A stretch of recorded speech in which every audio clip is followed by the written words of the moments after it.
Paul, obviously ready to go, and the expectations are obvious. You know that's why you came here, and fulfilling those expectations. Is it pressure self-imposed, or is it simply non-existent in your eyes? You know, Kenny, any coach that tells you that there's not external pressure is really fibbing. I mean, there's external pressure. I mean, we've got 12,000 people in the stands. We've got, you know, administration that supports our program. There's, you know, a great alumni base. You know, there's history and tradition in this program. There's expectations from the outside, and I know that, okay? But I can tell you this, the pressure I put on myself and on our team to succeed hasn't changed from the first day I started coaching at St. Thomas University. I like winning. You know, I make no apologies about that.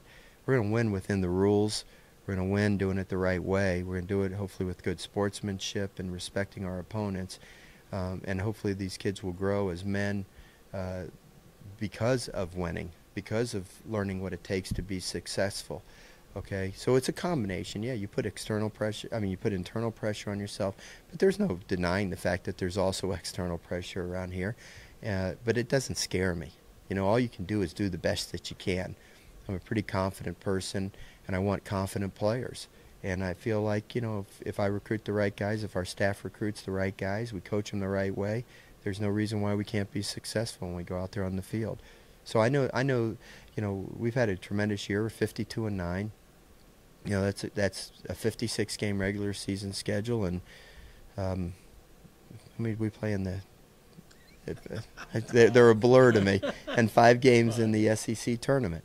But I also know that now the real season begins. You know, what you do through that gauntlet of 56 games plus an SEC tournament is put yourself in a position that hopefully will give you the best chance to be successful in the NCAA tournament. And that means hosting a regional. If you're fortunate enough to host a regional, host a super regional. We've done that. You know, we've had a phenomenal year, you know, the best in the history of LSU baseball from what they tell me, okay? But now what we do is wrap a ribbon around it, stick it up on the shelf, because it doesn't mean a thing anymore. Now all we got to do is, you know, win a tournament before we lose 2 games on a weekend. And then if we're successful at doing that, we'll try to do it that again the following weekend. And if we do it then we get to go to Omaha and try to do it in Omaha. Jones and Laird, comment on where they're at right now and what your expectations are for them. Well, Jones is ready to go. He's 100%. He's practiced for 3 days now. He's hitting balls over the bleachers. He's faced live pitching. He's taken his ground balls, turned his double plays, run the bases. I mean, he's full speed. He's ready to go. He'll be in there tomorrow. Mark Laird's situation a little bit more precarious. It's better than I thought it would be today. Yesterday it was better than I thought it would be, but he's still a little bit of ways away from being ready. You won't see him in the game tomorrow. He might be available for limited action on Saturday and might be ready to go by Sunday. That's what I'm hoping for. But he'll definitely be on the active roster. Bats, big ballparks, BB Corps bats, the whole deal. I got it, man. It looks like you've gravitated, you know, properly toward the way baseball has to be played today to be able to win on this level with defense, with pitching, speed in the outfield. Well, you know, when they changed the bat rule, it kind of snuck up on me, like it did most of the coaches. And the way recruiting is, you're recruiting now so early. You're sometimes recruiting sophomores and juniors, and so you make commitments, and you don't want to back out on those commitments. But you know what kind of players you're going to need because of the new kind of game. You need left-handed hitters. You need speed guys. You need guys who can handle the bat. But you can't recruit them quickly enough to make the change right away. And so I knew help was coming. I knew it was just going to take a couple years, and if we could grind our way through the last couple years, I thought we'd get to this point. Excuse me. And we were pretty good last year. You know, we were national seed. We were just 1 game from Omaha. I thought we did a pretty good job, even though we had some weaknesses. This year, I feel like we've attacked those weaknesses. Excuse me. I'm sorry, guys. Laird active, what's that do with the 12-man pitching staff? Are we still going to go back? I haven't decided yet, Randy. Our meeting's at 4 o'clock. I'm going to huddle up with the staff here this afternoon, and then shortly after the 4 o'clock meeting, I'll have Bill send out a release, and he'll let everybody know what the roster is. Okay.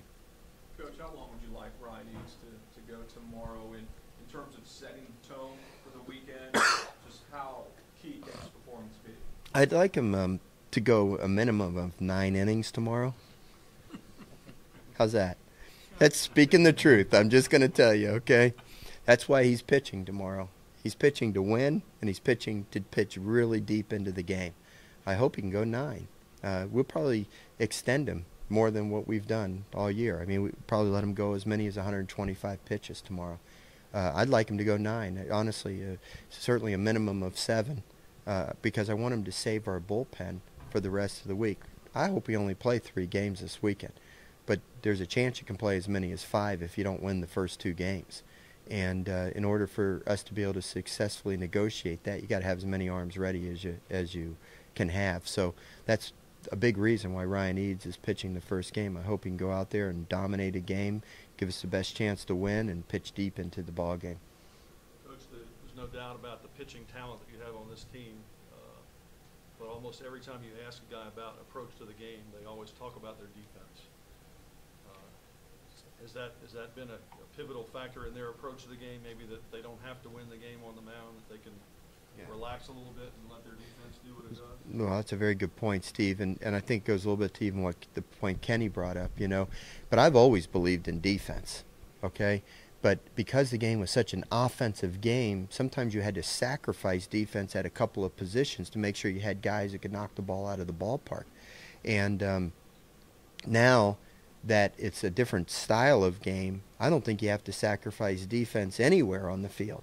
And we've got a good defensive position at every player. Ray Frimes, who led the nation in hitting, has made himself into a pretty good left fielder. Okay, he's not as good as Stevenson or Laird, but he's serviceable. I mean, he does a good job out there. Saved a home run against Arkansas. He's made several diving catches. Obviously, we've got 2 really good outfielders in center and right, whatever combination we have there. Our infield is only good enough that all 4 of them were all SEC, right? 3 first-teamers and a second-teamer at second base, and our catcher I wouldn't trade for anybody in the country. So when I say to you that if you want to have great pitching, you better have behind them a great defensive team, I really mean it. And I put my actions where my mouth is. So the pitcher is able to be much more aggressive and not feel like he has to strike everybody out for fear that when the ball's put in play, something bad's going to happen. Generally speaking, something's good's going to happen when they hit the ball. The odds are against the hitter getting a base hit. So the fact that they keep bringing that up, they're hearing that from you. Yeah, they hear it from me. They hear it from me all the time. What have you learned about Jackson State, and what do you, what do you expect from them? Well, Jackson State, you know, I think they've got a really good history in their program. They used to have a coach by the name of Bob Brady that was there for many, many years, and a guy that anybody in the coaching profession really respected. Omar has taken over. He's been there, I think, about 8 years. He's a Miami guy, okay? He's done a really super job. I don't know how many regular season titles they've won, but they've had trouble winning the SWAC tournament, and that's because they're a one-bid league. It's kept them from getting into the NCAA tournament. They've got some good players. The pitcher, Jude, and I'm not 100% sure he's going to pitch, he can drive you nuts.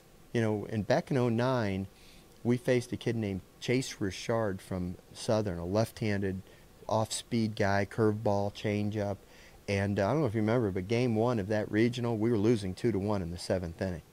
And Austin Nola came through with a 2-out RBI single up the middle, and then we were able to take the lead and break the game open.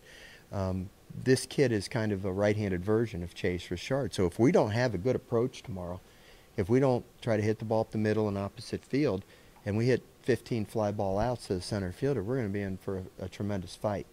They also have a kid by the name of Desmond Russell, who was the SWAC preseason pitcher of the year, but then he hurt his knee. He was a preseason All-American, and he's back pitching now. He pitched twice this past week in a couple innings. He's got the best arm on their staff.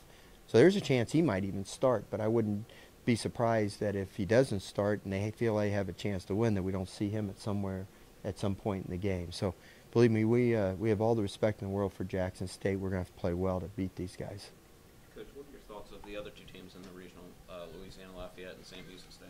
Well, ULL, of course, I'm more familiar with. I'm just really happy for Tony Robichaux and ULL, their program, of the community, the city of Lafayette.